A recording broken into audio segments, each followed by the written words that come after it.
9장 1절로 14절까지입니다. 민수기 9장 1절로 14절까지입니다. 교독하겠습니다. 애굽 땅에서 나온 다음 해 첫째 달에 여호와께서 시내 광야에서 모세에게 말씀하여 이르시되 이스라엘 자손에게 유월절을 그 정한 기일에 지키게 하라. 그 정한 기일 곧 이달 14째 날 해질 때 너희는 그것을 지키되 그 모든 율례와 그 모든 규례대로 지킬지니라. 모세가 이스라엘 자손에게 명령하여 유월절을 지키라 하매 그들이 첫째 달 14째 날 해질 때 시내 광야에서 유월절을 지켰으되 이스라엘 자손이 여호와께서 모세에게 명령하신 것을 다 따라 행하였더라. 그때 사람의 시체로 말미암아 부정하게 되어서 유월절을 지킬 수 없는 사람들이 있었는데 그들이 그날에 모세와 아론 앞에 이르러 그에게 이르되 우리가 사람의 시체로 말미암아 부정하게 되었거니와 우리를 금지하여 이스라엘 자손과 함께 정한 기일에 여호와께 헌물을 드리지 못하게 하심은 어찌함이니까. 모세가 그들에게 이르되 기다리라. 여호와께서 너희에게 대하여 어떻게 명령하시는지 내가 들으리라. 여호와께서 모세에게 말씀하여 이르시되 이스라엘 자손에게 말하여 이르라. 너희나 너희 후손 중에 시체로 말미암아 부정하게 되든지 먼 여행 중에 있다 할지라도 다 여호와 앞에 마땅히 유월절을 지키되 둘째 달 14째 날 해질 때 그것을 지켜서 어린 양의 무교병과 쓴 나물을 아울러 먹을 것이요 아침까지 그것을 조금도 남겨두지 말며 그 뼈를 하나도 꺾지 말아서 유월절 모든 율례대로 지킬 것이니라. 그러나 사람이 정결하기도 하고 여행 중에도 있지 아니하면서 유월절을 지키지 아니하는 자는 그 백성 중에서 끊어지리니 이런 사람은 그 정한 기일에 여호와께 헌물을 드리지 아니하였은즉 그의 죄를 담당할지며 만일 타국인이 너희 중에 거류하여 여호와 앞에서 유월절을 지키고자 하면 유월절 율례대로 그 규례를 따라서 행할지니 거류민에게나 본토인에게나 그 율례는 동일할 것이니라. 아멘. 아멘. 오늘 내용은 이스라엘 백성이 유월절을 지켰다는 아주 간단한 내용입니다. 오늘 유월절을 횟수로 보면 두 번째인데 출애굽 직후로부터 따지면 첫 번째 유월절입니다. 순서상 첫 번째는 애굽에서 있었죠. 말하자면 유월절 기원이 되는 날이었습니다. 이때는 마지막 재앙에서 구원을 받는 방법으로 알려준 내용 그대로가 유월절 규례가 되었습니다. 그리고 이제 오늘 두 번째 유월절입니다. 출애굽 직후 광야에서는 첫 번째 유월절입니다. 그런데 오늘 말씀 5절까지는 별 다른 점은 없습니다. 출애굽 때 지켰던 유월, 명령하셨던 유월절을 그대로 이제 지켰다는 내용입니다. 그리고 이제 11절과 13절에서 마지막 재앙 때 제정되었던 규례와는 다른 내용이 이제 등장을 합니다. 우선 이제 11절에는 유대력으로 보면 2월 14일에 유월절을 지키라고 나와 있습니다. 원래 유월절은 5절에서 나와 있듯이 1월 14일, 오늘날로 말하면 3월, 4월 걸쳐 있습니다. 유대력이 따로 따진 거니까. 그래서 원래 유월절은 1월 14일입니다. 정월 14일이에요. 그런데 오늘 이제 11절에 보면 2월달, 둘째 달에 지키라고 되어 있습니다. 이게 이제 무슨 뜻일까요? 1월에서 2월로 유월절이 변경이 된 것은 아니겠죠. 이게 어떻게 된 거냐 하면 1월 14일에 이제 이스라엘 백성들이 유월절을 다 지켰다라고 되어 있고 후기 피드백이 나와 있어요. 중간에 어떤 일이 있었는지. 중간에 어떤 일이 있었냐 하면 몇몇의 사람들이 모세와 아론을 찾아와서는 하는 말이 우리도 유월절을 지키고 싶은데 갑작스럽게 우리가 시체를 접촉하게 되어가지고 부정하게 되어서 유월절을 지키지 못하게 되었다는 겁니다. 그런데 하나님이 명하신 절기 아닙니까? 그러면 명하신 절기를 지키라는 것이 우선인데 시체를 접촉했다는 이유로 인해서 제가 부정하게 되었다는 이유로 인해서 유월절을 지키지 못하게 됐다는 것이 말이나 됩니까? 좀 지키게 좀 해주십시오.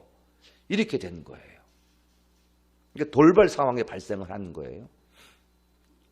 모세도 이런 경우는 처음이었어요.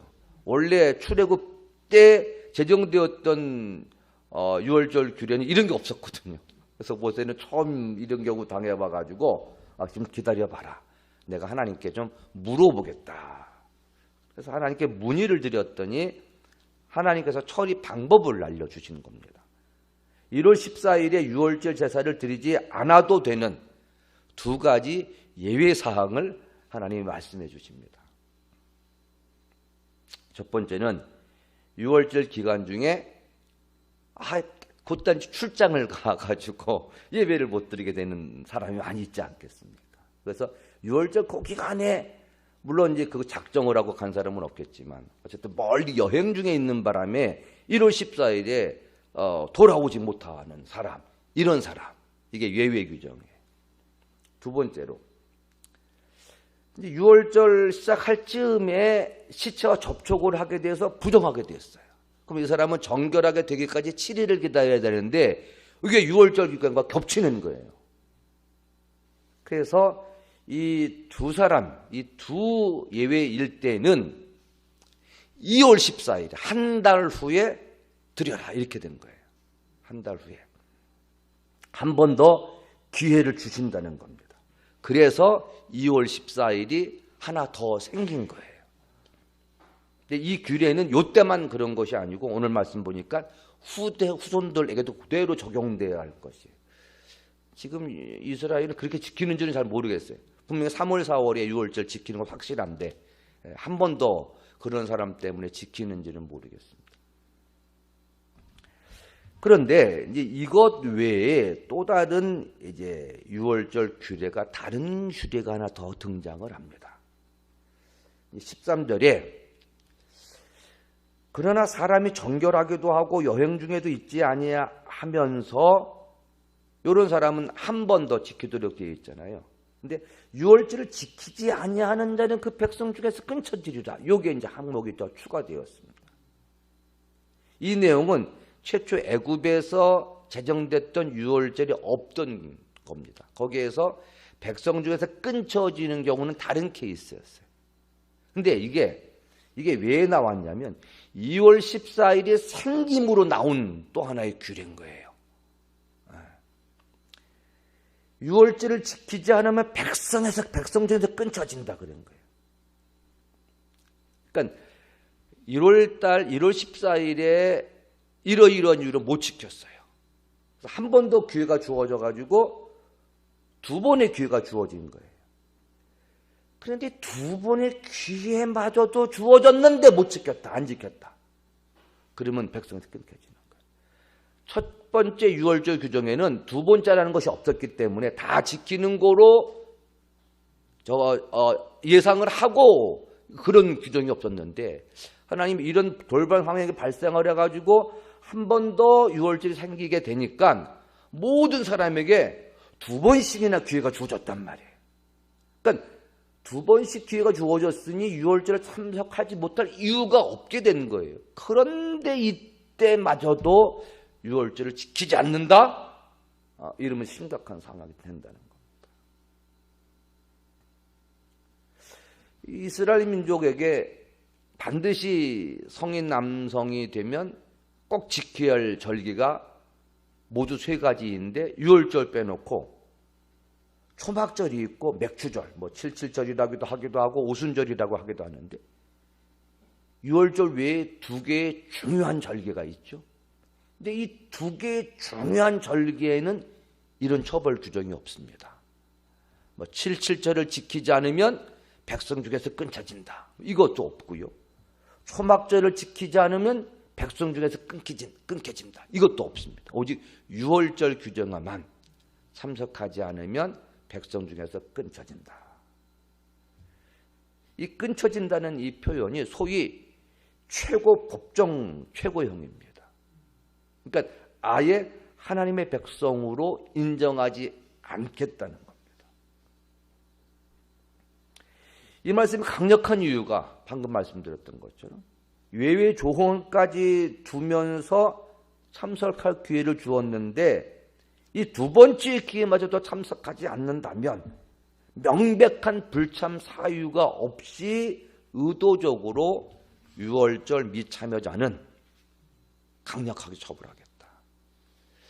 그러니까 원래 최초로 제정되었던 법과 달리 이걸 보고 대통령령이라고 하죠. 시행규칙. 따로 정하는 거예요. 이게 이제 하나님께서 따로 이런 사람들을 위해서 대통령령으로 하나님 명으로 따로 제정을 했다는 겁니다. 여기서 이제 이 백성 중에서 끊쳐진다. 이 표현이 굉장히 이스라엘 백성들에게는 두려운 표현입니다. 최고의 저주 문구입니다. 이후에 이런 표현이 종종 성경에 많이 등장을 하게 되는데 이게 끊쳐진다 할 때 영어로는 cut off예요. 근데 이게 여러분들 굉장히 많이 들어본 단어입니다. 끊쳐진다는 말. 그런데 여러분들이 전혀 굉장히 들어보지 않고 처음 들어보는 것처럼 여겨지는 이유가 이게 우리말로 번역이 될 때 완전 생뚱맞은 언어로 번역이 되기 때문에 그렇습니다. 끊쳐진다의 생뚱맞은 번역이 뭐죠? 생각이 안 나시죠? 이게 언약을 맺다 할 때 맺다라는 단어와 똑같습니다. 그러니 전혀 우리 상상이 안 되죠. 언약을 맺는데 여기는 끊쳐진다 표현이 되어 있는 거예요. 언약이라는 말은 베리트란 말이고 언약을 맺다 할 때는 카라트예요. 그래서 베리트 카라트 하면 언약을 맺다예요. 근데 왜 맺다가 여기에서는 컷 오프로 되어 있느냐? 잘 아시잖아요, 여러분들. 언약을 맺을 때 의식이 어떻게 하죠? 짐승을 발로 쪼개죠. 이 쪼개다가 카라트예요. 끊쳐지는 거예요. 컷 오프 되는 거예요. 그래서 짐승을 반으로 쪼개는 의식이 언약을 맺다라고 되어 있기 때문에 여기서 쪼개다라는 단어에 뭐가 붙느냐에 따라서 결과는 다른 거예요. 쪼개다에 언약이 붙으면 언약을 맺다 해요. 쪼개다에 백성이 붙으면 백성에서 끊쳐진다 해요. 어떤 단어가 붙느냐에 따라 가지고 결말은 완전 양극단입니다. 백성에게서 끊쳐진다. 언약 백성에서 제거되는 겁니다. 뿌리째 뽑히는 겁니다. 공동체의 리스트에서 제명되는 겁니다. 결국엔 오늘 이 본문 전체로 보면 14절까지는 양극단의 사람을 보여주는 거예요. 한편 사람은 7절에서 예외 규정으로 구제를 받은 사람. 이들은 유월절 예배에 참여하기 위해서 모세에게 한 말을 주목해 보세요. 우리는 부정한 사람입니다. 사실 유월절 예배가 굉장히 중요한 절기였기 때문에 유월절 예배를 어찌어찌든 참여를 하면 된단 말이에요. 그러면 시체로 접촉하게 되어서 부정하게 된 것쯤이야. 말 안 해도 되잖아요. 넘어갈 수 있는 문제잖아요. 근데 그들에겐 그것이 용납이 되질 않았어요. 그래서 이 하나님이 정하신 유월절 규례에 꼭 참여하고 싶었어요. 근데 내가 부정하게 된 거예요. 공개적으로 아닙니다. 나는 부정한 사람입니다. 부정하게 되었습니다. 더럽혀졌습니다. 그런데 유월절을 참여하고 싶습니다.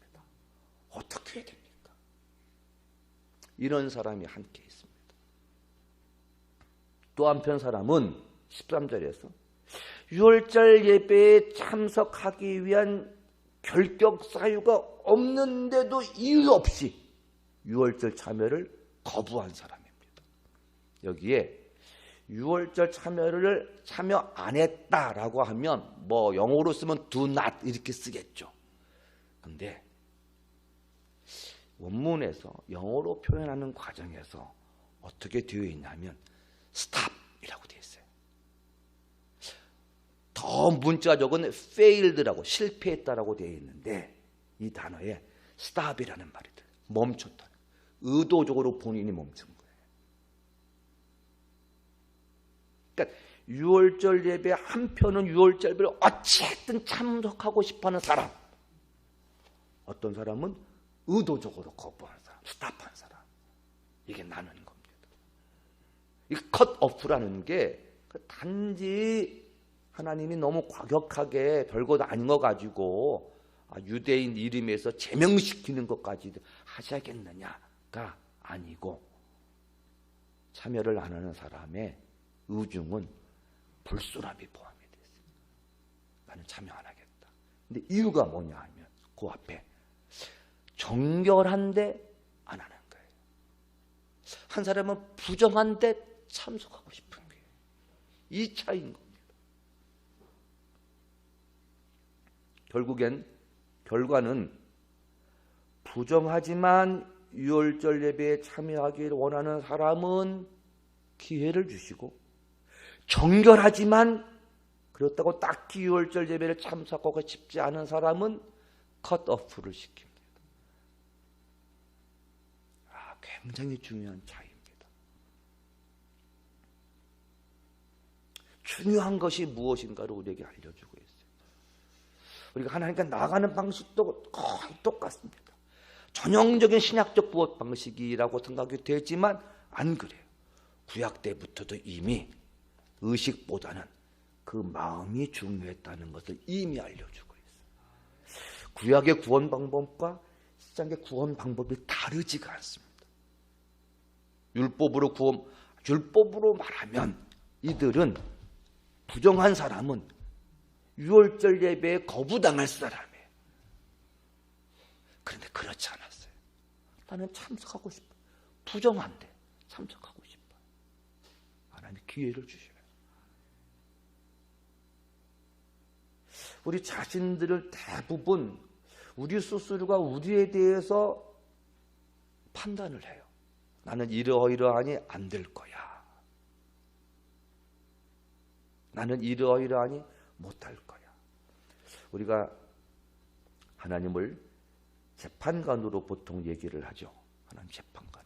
우리가 이제 대부분 이렇게 말하면 좀 부정적으로 이미지가 떠오르잖아요. 재판관 그러면 무섭고, 재판관 그러면 사형 언도만 내리는 걸로 알고 있잖아요. 근데 하나님 재판관 그러면 그렇게만 생각하고 계세요. 하나님 사형 언도를 내리시는 분, 최종적 판결을 내리시고 뭐 형벌을 내리시는 분 아니잖아요. 재판관은 죄가 있느냐 없느냐 해서 무죄도 판단하시는 분이세요. 그러니까 하나님께 가지고 나가는 게 중요한 거예요. 하나님은 보시고 무죄도 선언해 주실 수 있는 분이세요.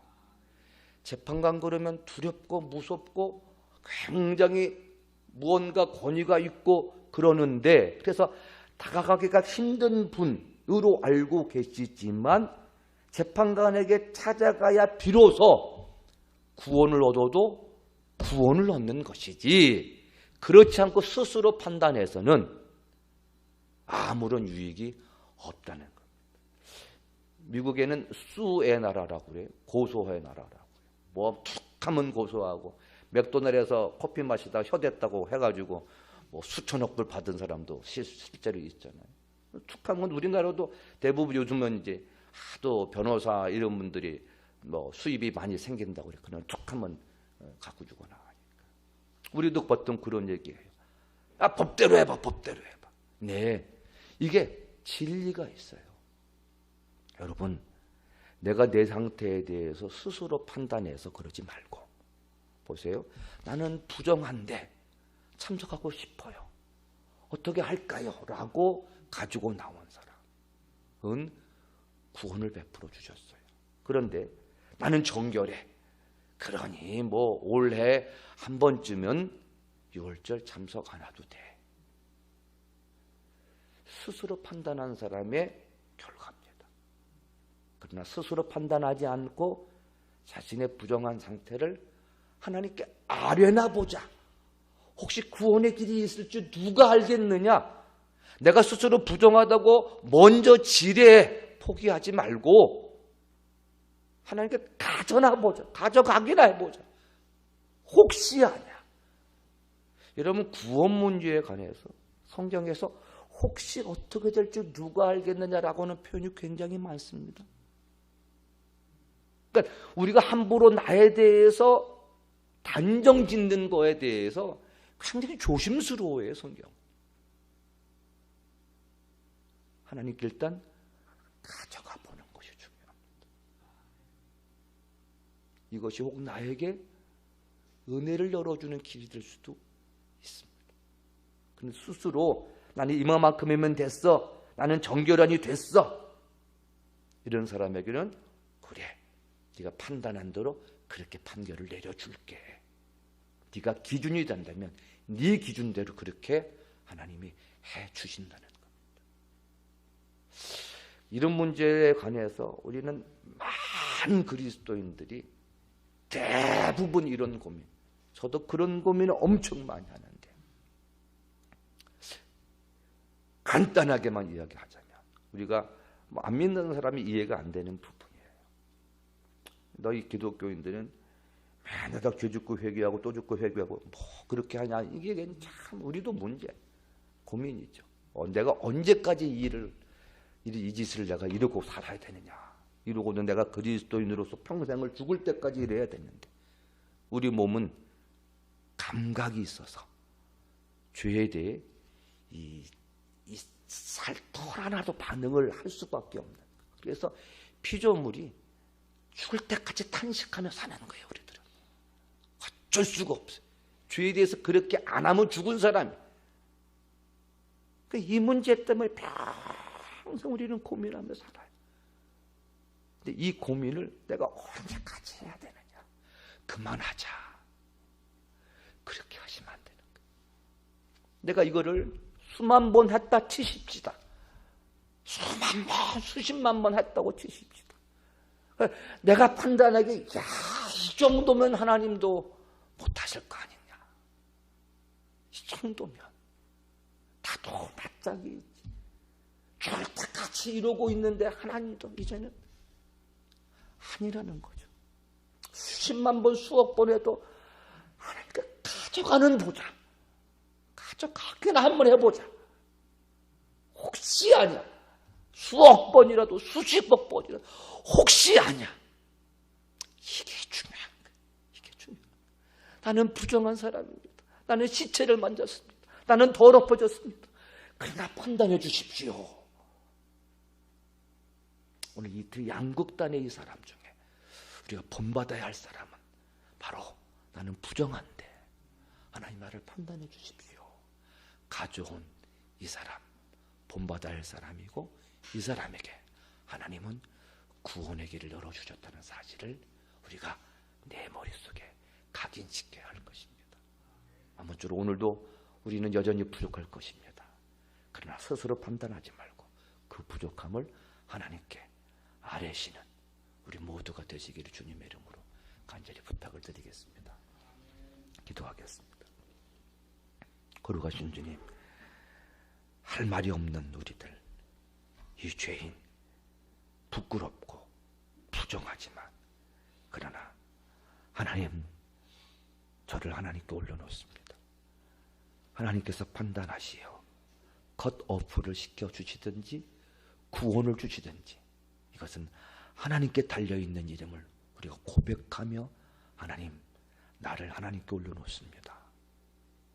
하나님, 원하옵기는 저에게 은혜를 베풀어 주시옵소서. 이 말을 주님께 드리고 싶습니다. 반나는 주님이 하실 일이지만 구하는 것은 내가 할 수 있는 유일한 일이기 때문에 주님께 찾아 나왔습니다. 우리를 구원해 주시고 우리에게 은혜를 베풀어 주시옵소서.